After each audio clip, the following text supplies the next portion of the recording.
Today's assignment is for 122 for Friday, revising practice. You will go to load 122 revising practice in a new window.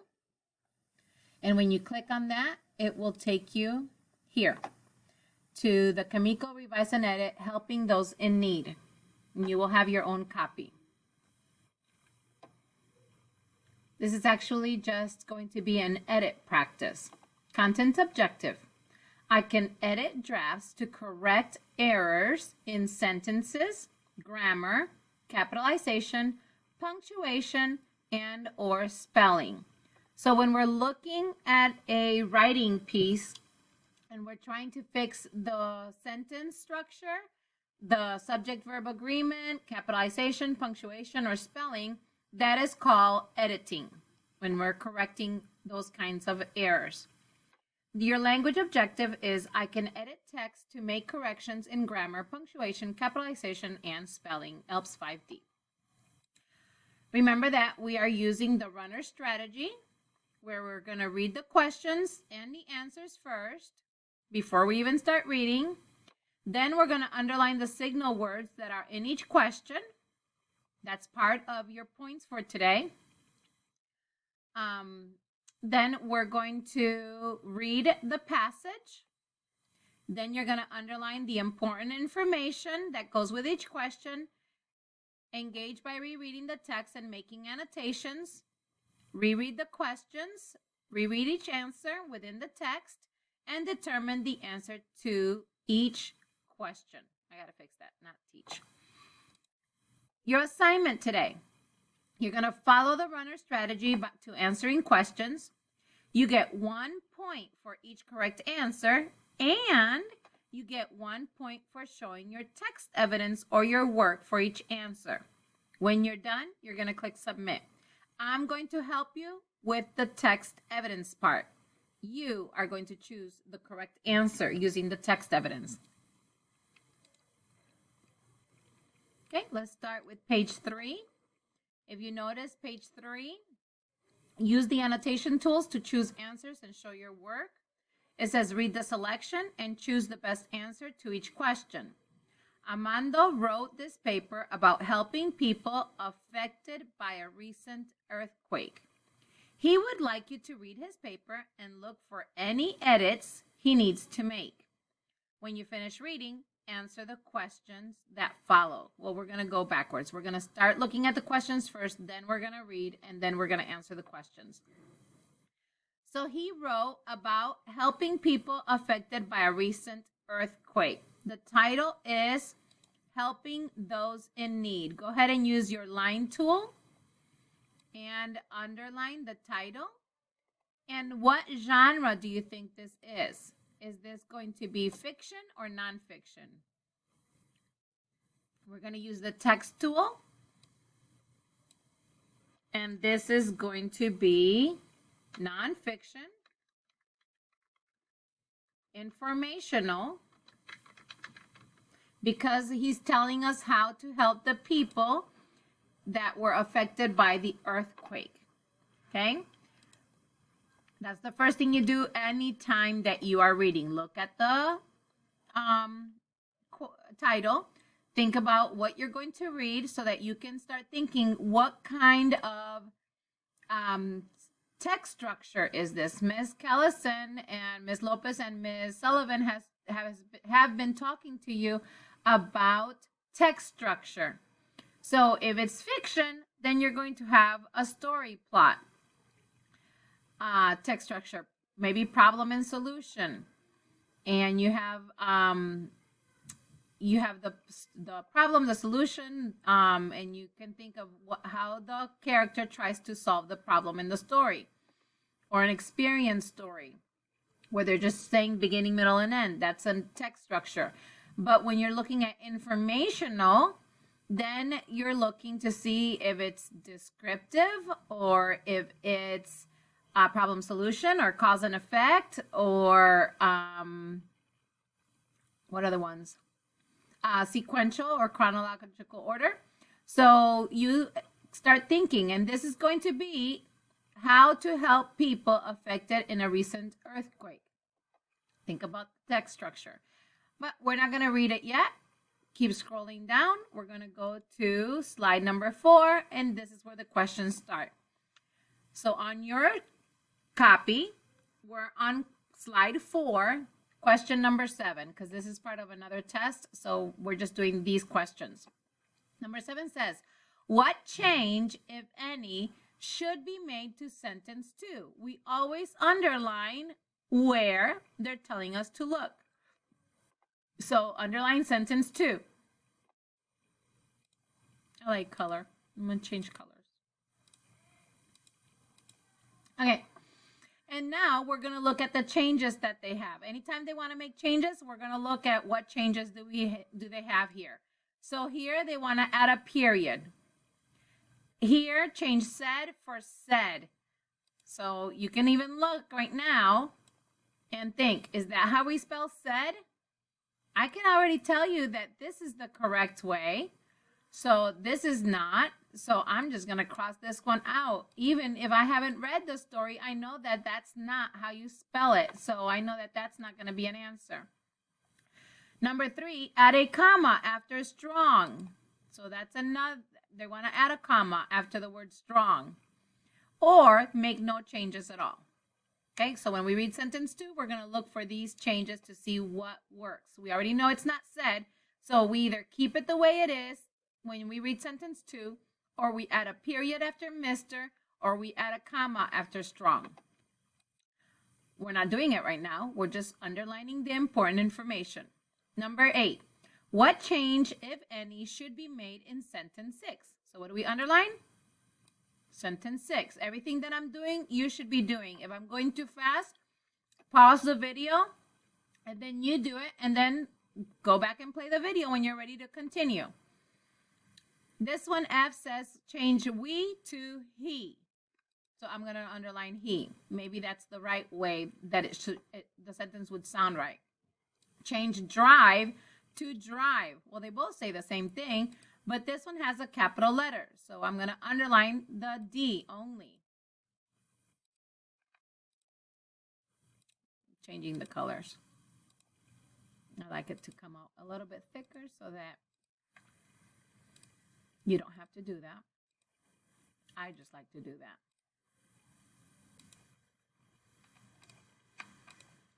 Especially so that you guys can see it better.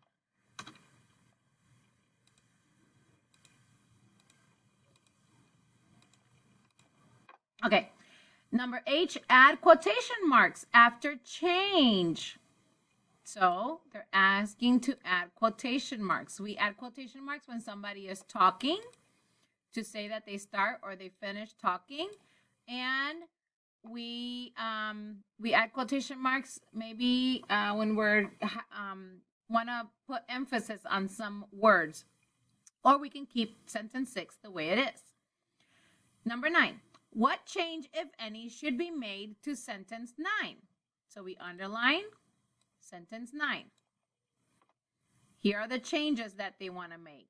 Change all to all. So now here they change the capital A to a lowercase a. Change fellow to fellow. This one has 2 L's. Maybe that's what needs to change. Change students to student. Maybe they're talking about one student, not many students. So I'm going to just underline that the S goes there.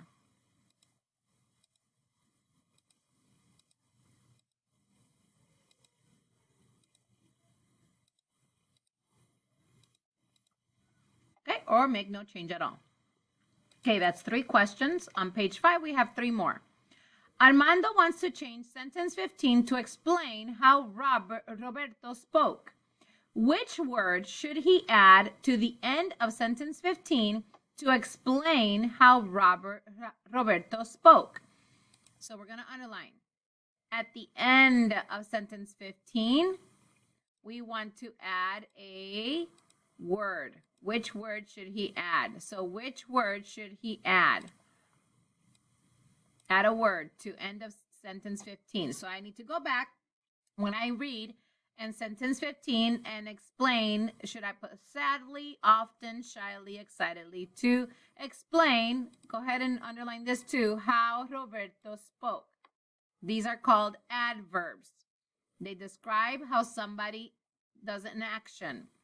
So how did he speak? You got to read the whole paragraph to figure that one out. You might have to put a text to explain which one, why you chose one of these. Number 11, what change, if any, should be made to sentence 16? So what do we underline? Sentence 16. Delete the comma after shouted. So maybe we want to take away the comma. It's not needed. Or change we to we. That means the capital letter is not needed. Or change the period after dollars to an exclamation mark. So I'm going to underline exclamation mark after dollars, which means that you're saying it with a lot of emphasis and emotion. Number 12, what change, if any, should be made to sentence 18? So we underline 18, change was to were.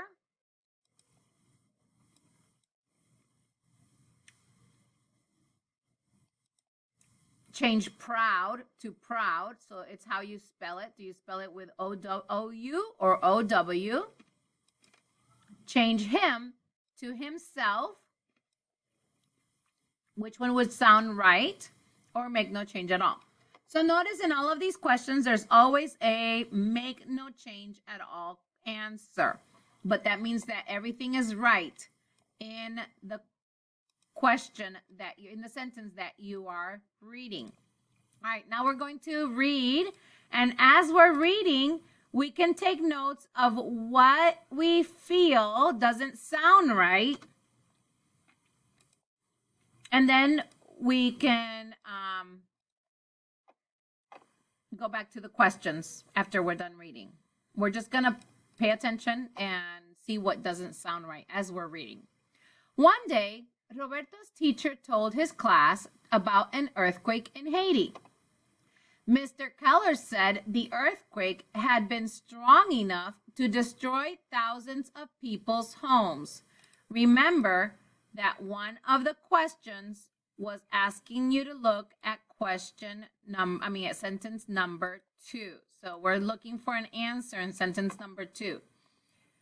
He asked what the students thought they could do to help. Some suggested they collect food and clothes. Roberto suggested that they collect money. We could have a drive to collect change, he said. It will add up if we get enough. We can call it the drive Dimes in Time for Haiti. All his fellow students liked the idea. Well, I know that there was another question about question number 9. And maybe you already can tell some things that are wrong or maybe not. Now, I do notice that Roberto is talking here. Remember that when somebody is talking, the words that come out of their mouth are included in quotation marks. At the beginning, it tells us that they started talking, and at the end, that they finished talking. Then I put quotation marks there as well, the words that came out of their mouth.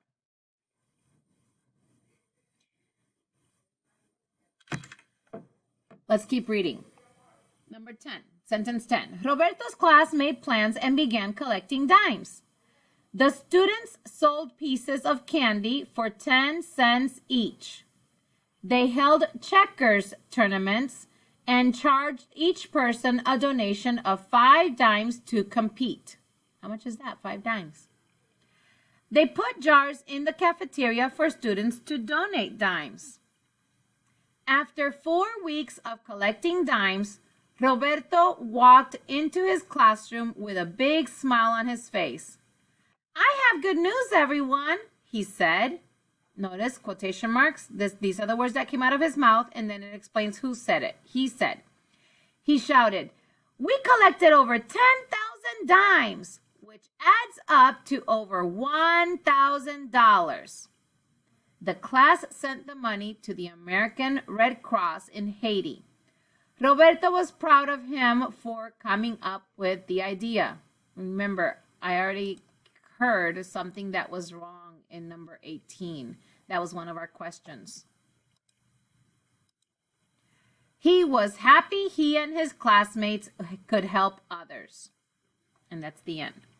Okay? So now you will go to question 7. What change, if any, should be made to sentence number 2? If you decide to put a period after the word Mr., I want you to go to slide 3 and make the correction here with your annotation tools. If you decide to put a comma after strong, then I want you to go and put a comma after strong. You can use the scribble tool and put a comma. I like to make the corrections in red. There's a comma, or you're going to put a period.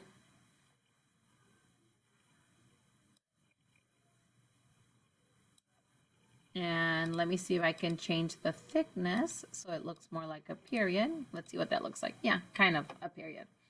Or make no change at all. Okay, number 8, you're going to go back to sentence 6 and you're going to decide if we need to change we to he. If you do want to change it in sentence number 6, then you're going to cross this out with a line and use the text tool to put he on top of it. Or change drive to drive with a capital letter. So if you want to change drive to drive with a capital letter, you can either write it correctly on top with a capital letter, or you can draw 3 lines under the D. 3 lines under a letter means to capitalize it.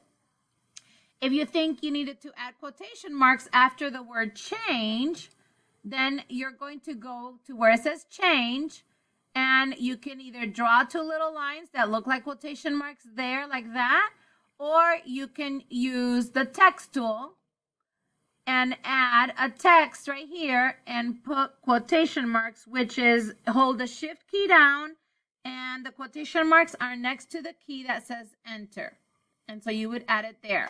So whatever change, if you decide to do one of the 3 answers that you're making a change, I want to see that change here. You're getting points for having the right answer, and you're getting points for all the annotations that we did in the questions, which I already did with you, so that could be already 1 point, and fixing the mistakes here in the text to make sure that it is correct. So now you're going to finish making the corrections. This one, you're just going to read the sentence 5 to see which one of these did he speak sadly or often or shyly or excitedly, thinking about what the sentence is talking about or what the paragraph is talking about. If you're going to delete the comma, then you can just cross it out. If you're going to change we to we, you can use the text tool. If you're going to put an exclamation mark, you can use the text tool or make a line on top of the period because there's a period already after dollars. And number 12, if you're going to change these words that are in the text to these words that are at the end, then you need to go and change it and use the text tool and spell this word that they're telling you to spell. And those are your 6 points for 6 questions, and you get 12 points for showing your work. After you're done, you're going to click submit right here. Mine says share, but yours should say submit because you loaded in a new window from Canvas. Make sure you click submit. That's very important so your teacher can see it.